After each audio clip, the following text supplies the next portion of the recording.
A very warm greeting to all delegates, representatives and comrades sharing in this time together, especially to those who've taken part in ISMs in different parts of the Philippines over the last few days. I'm very sorry I can't be with you personally, but I send you my greetings of solidarity and prayers from here in Leicester, one of the United Kingdom's most culturally and ethnically diverse cities where I've lived and worked.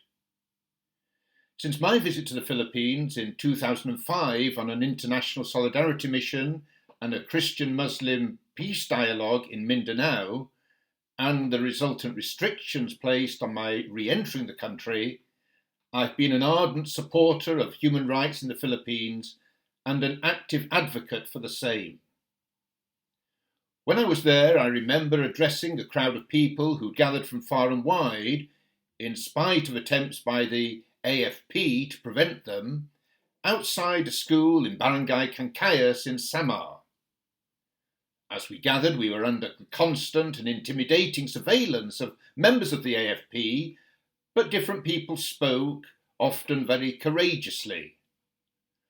One of the comments which I most remember was a young woman who responded to my question, "What can we as a group of foreigners do to help, to express our solidarity with you?"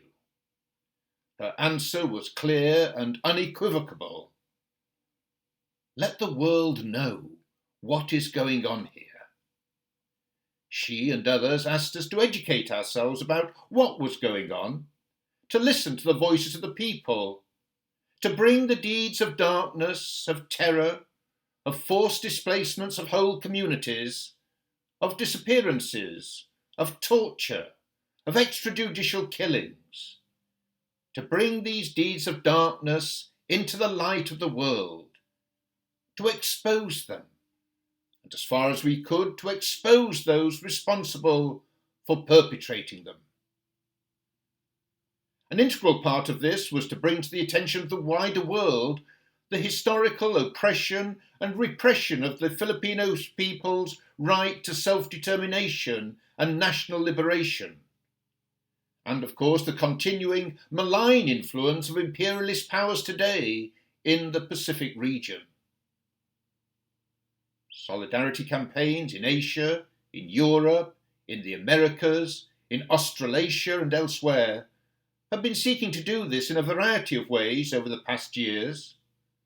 We have sought, in the closest collaboration with advocacy and human rights groups and individuals in the Philippines, to expose the human rights abuses that have taken place, where it has been possible as well to expose those responsible for them, and to demand an end to that all-pervasive impunity that the criminals responsible for so many of these abuses have enjoyed in the past. We believe strongly in the power of international solidarity and the need for people in lands all over the world to stand united in the struggle for justice and in the affirmation of the dignity of each and every child, woman and man on the face of the earth. We've done this in a variety of ways. We've held international conferences. We've invited affected individuals from the Philippines to address gatherings in various different countries. We've sought to build links with trade unions and other people's organisations in addressing the issues that lie behind so many of the abuses, exploitation and corruption. We've responded to cries for help after tragedies and disasters, working alongside people's organisations in their responses in these tragic situations. We've organised petitions, we've written letters, we've participated in the lobbying of consulates, embassies and other places. We've sought to work with media in many lands to ensure issues of human rights abuses in the Philippines get coverage across the globe. We've challenged companies that have engaged in exploitative mining and logging practices and sought to stand in solidarity with indigenous peoples, especially recently our Lumad brothers and sisters, local workers and campaigners, some of course who have paid with their lives. We've honoured all those whose commitment to truth and justice has led them to pay the ultimate price: human rights activists, priests, journalists, trade unionists, protesting farmers, ecologists, advocates, teachers.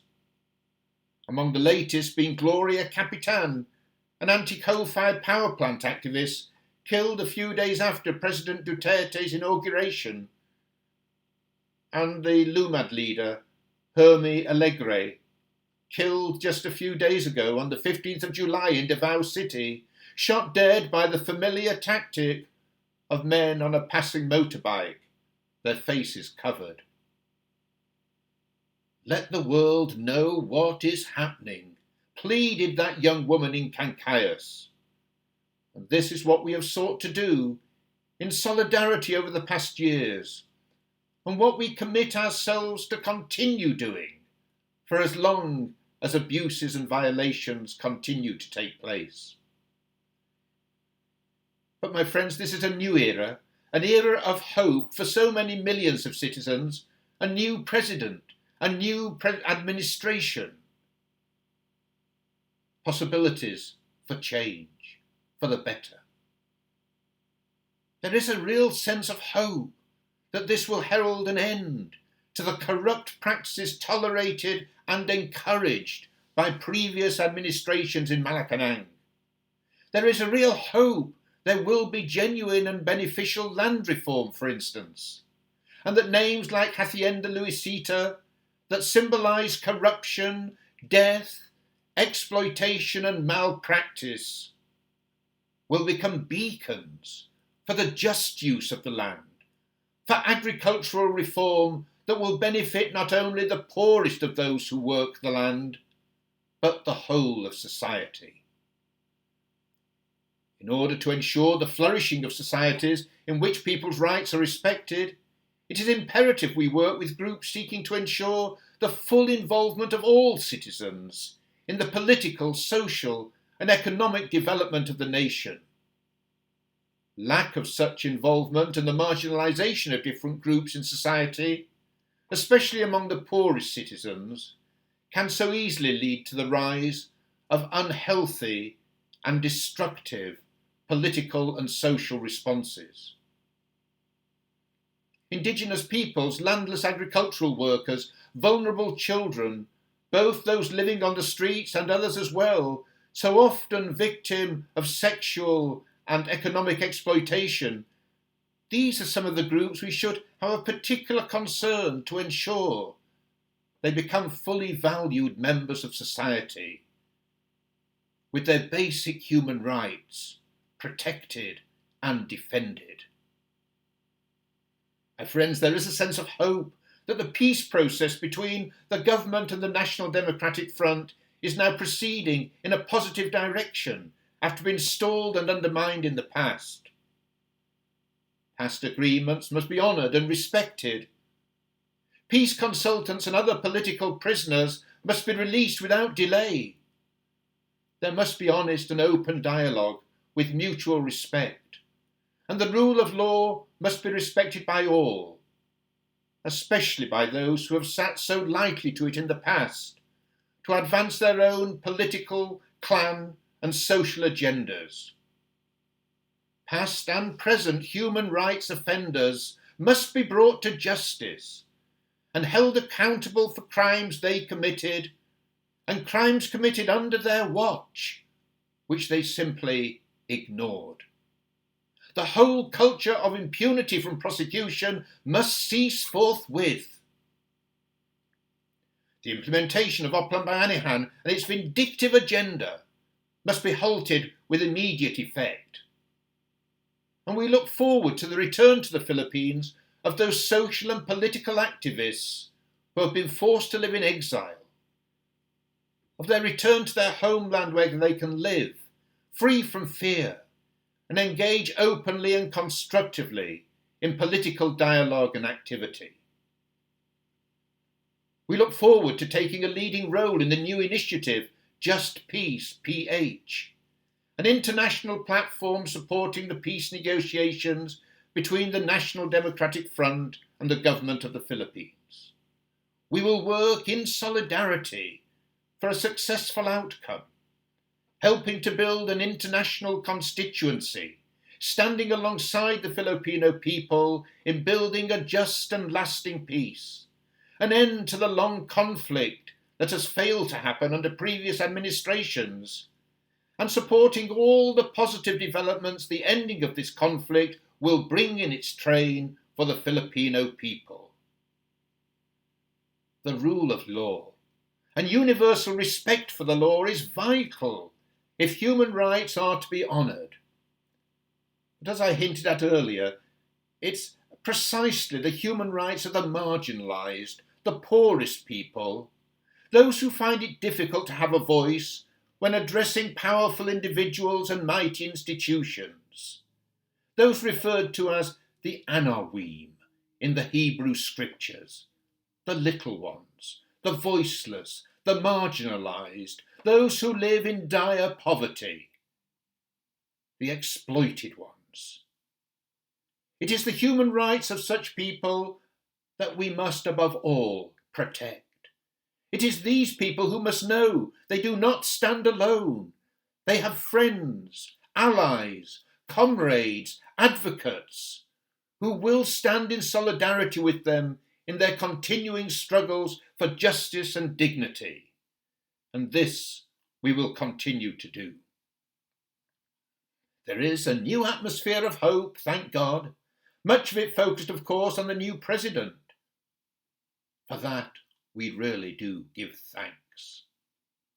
We must, however, my friends, remain vigilant and be ready to be critical friends if we are to be true friends, and standing in solidarity for truth, justice, and for the building of a society that benefits all. And in respecting the rule of law, there can be no place for the killing of people who are merely suspected of crimes. And of course, it's only the little fish who suffer in this way. We do not see the street slaying of high-ranking military officers and senior political officials who are suspected of misdemeanours. People being killed in cold blood by vigilantes or anyone else is heinous behaviour. And any group committed to preserving human rights must speak out against such killings and associated practices by groups or individuals operating outside the due processes of the judicial system. Just as we have done in the past, so we must do in the present and will continue to do in the future.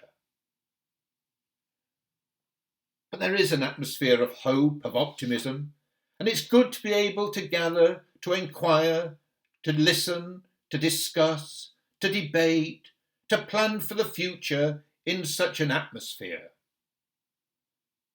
May we build on past successes and look to the future with confidence and hope, enhancing the bonds of solidarity with one another, standing together, both in the Philippines and with friends throughout the world, in working for a society in which every man, woman and child can flourish, can live in peace, can live in dignity, and can share equally in all the blessings that the land, the sea, and society have to offer. Let us celebrate together the blessings, the advances, and the progress that have been made.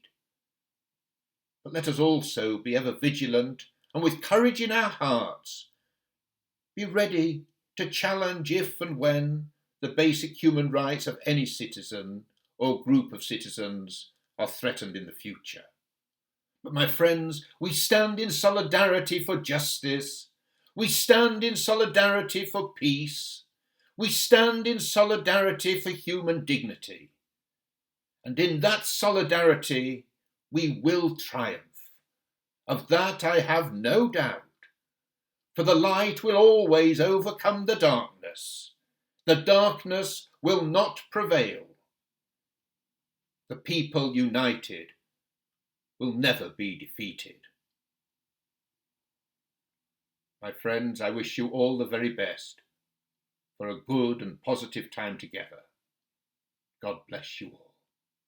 Goodbye.